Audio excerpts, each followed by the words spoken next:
Hey, welcome back, guys.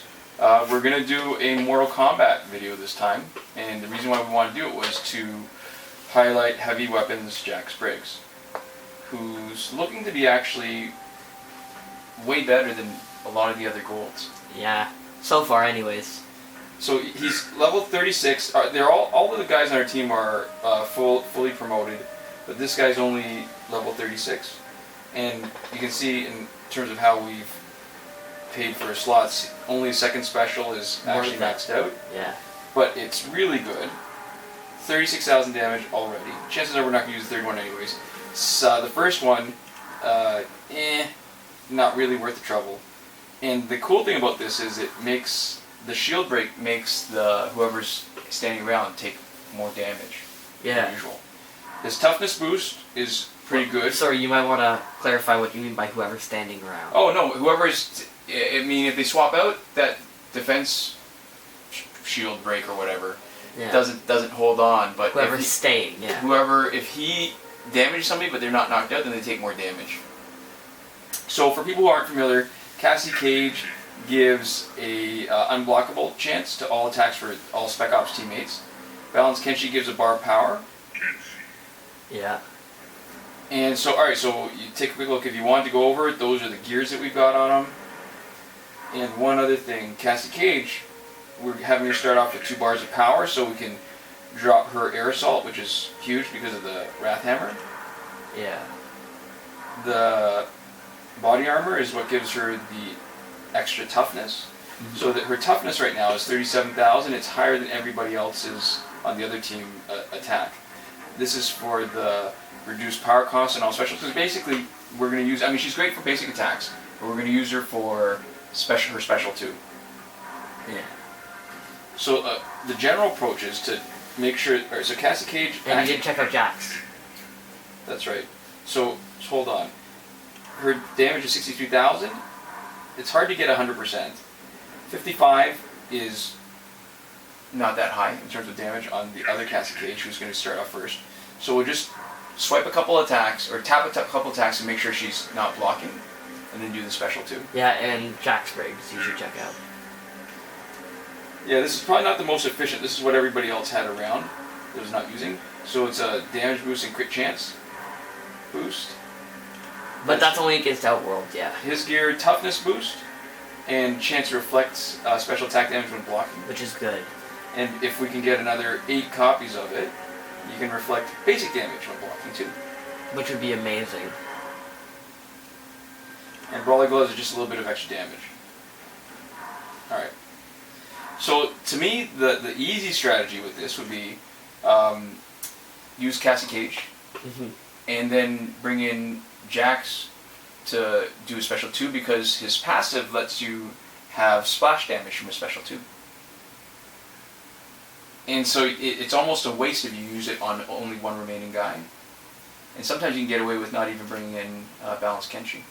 So, and if it's somebody who's strong enough that they can outlast Cassie Cage's special 2, you could have 2 strategies. You could either whittle them down until their attack is, or their health is low enough,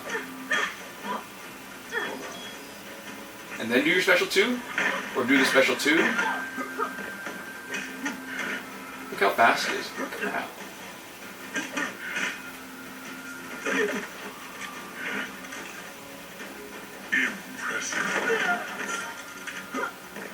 Oh, that's the other thing about Jax's special 2. If you do a special 2 and finish somebody off, the shield break applies to the next person. Oh, it does? No, that's not it. It totally doesn't apply to the other person. What it means is that somebody who drops in like Assassin Katana just now, her drop-in damage does nothing. So Possess Kenshi has a drop-in damage when he tags in, and so does Assassin Katana, and it does nothing.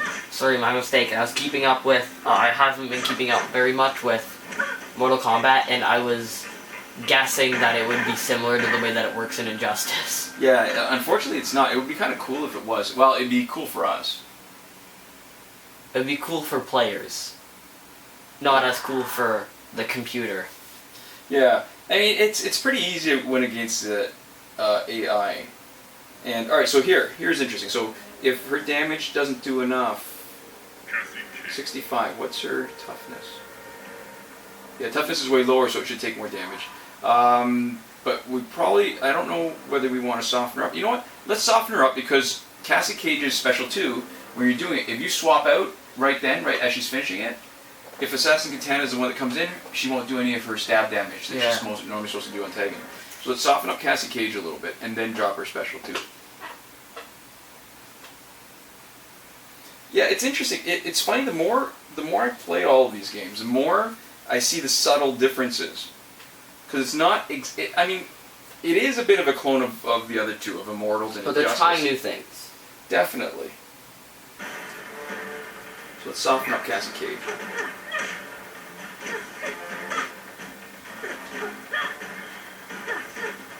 Oops. I triggered it while she was blocking. Alright, so the good thing about heavy weapon, I always want to say Heavy Weapons Jax, is that he's fast. He's incredibly fast. Yeah.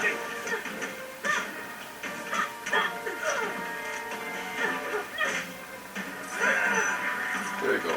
And the reason why her power was not drained, despite getting hit by her special 2. Blocking. No, her armor gear. Making incorrect assumptions all over the board here. Alright, so no, because what it does is it prevents debuffs. So there's a 50% chance, I think, of debuffs. We'll take another look.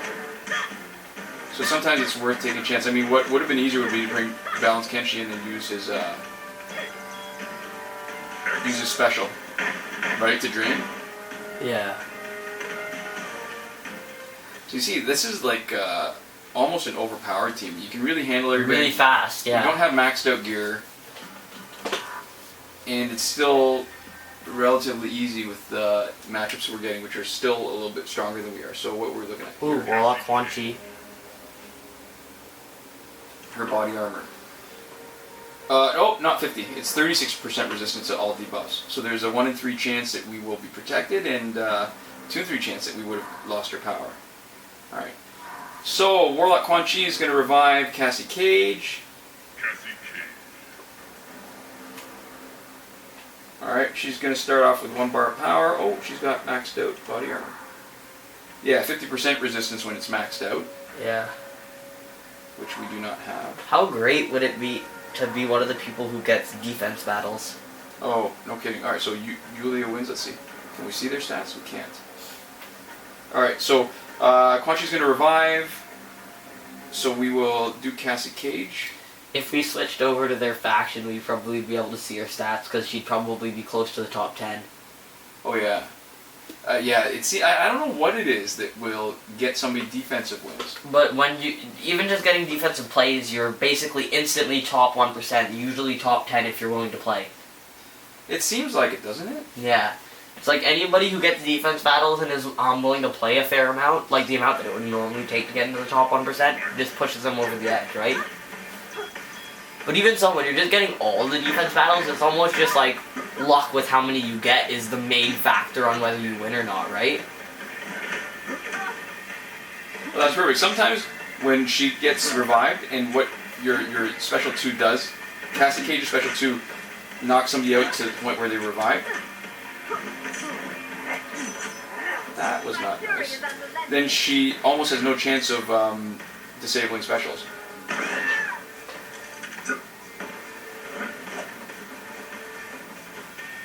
I hate swiping on this.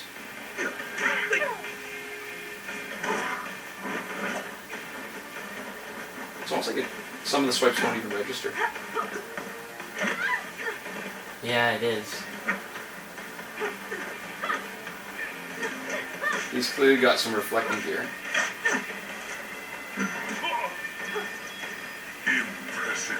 Impressive. Uh-oh.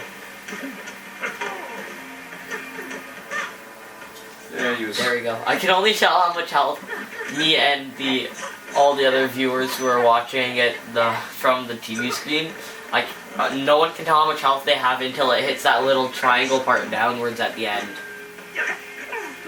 Yeah, I mean that is the problem, right? When you're running a team of full E7 level 50s and you've got one that's only 30 something, then he's going to be at a slight disadvantage because the competition is going to be geared towards your strongest teammates. Yeah. And I guess the good thing is, and when you've got a team that's this strong, if you knock out any one guy, they're actually, the other two are strong enough to pick up the slack. You don't really have to worry. And if you're going to sacrifice somebody, sometimes it's good to have somebody who's clearly weaker than everybody else, and it makes it easier. Fortis.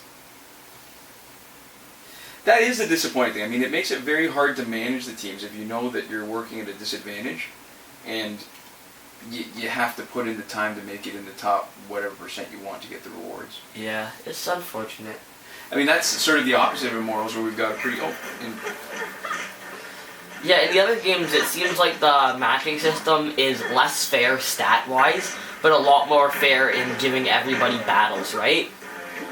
And obviously, because of the way the algorithm works, people with certain stats are more likely to get battles, certain teams are, right? Like, if you have high enough stats, when the enemy stats are getting racked up, no matter what your stats are like, and they're getting put higher than your stats, there are certain really high stat combo teams that will almost always attract battles for the last few fights in Injustice, right? Yeah. Simply because they have some of the highest stats when put together, right? So stuff like that always happens. Ooh, did you see that? She's got a special reflecting gear. That does a lot of damage to you. But in this, it seems like they're actually pretty fair, like matching up the level of enemies compared to your level. Ooh, did you see how fast he was able to hit as soon as he tapped in? I did. But it seems like they're a lot less fair in giving everybody their own opportunity to get fights, right? Yeah.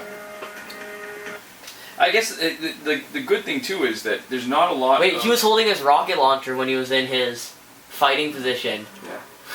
But there's not a lot of, besides the regular rewards, there hasn't been anything special about the online play, so Yeah. you're not nearly missing out as much. Alright, so here's the problem. He's got huge health, he'll be hard to knock out before anybody else swaps in, but we need to make that a priority so that we don't See his abilities come into passive, play, yeah. right, and triggering, making the whole team stronger, right? If we knock him out first, the whole team's a little bit weaker. Yeah. There's 25% less of one character to fight. I know that math is technically wrong.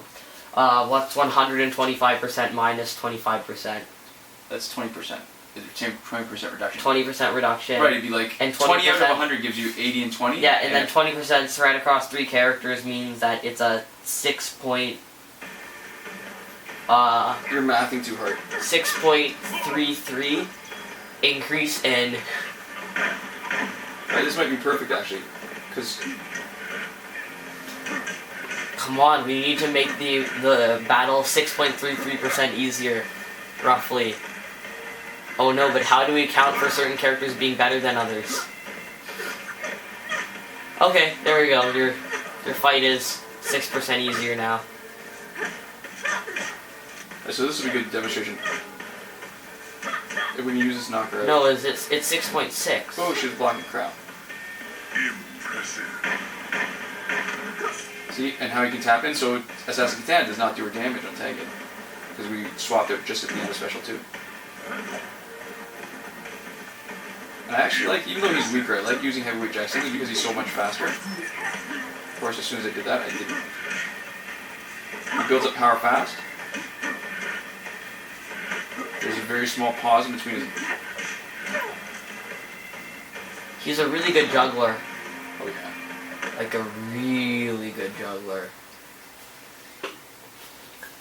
Alright, so that was actually pretty easy. We weren't really in danger at any point, and that was taking care of a spec ops team, basically carrying Jax on and leveling him up, although at this point he's good enough to carry his share of the load. Yeah.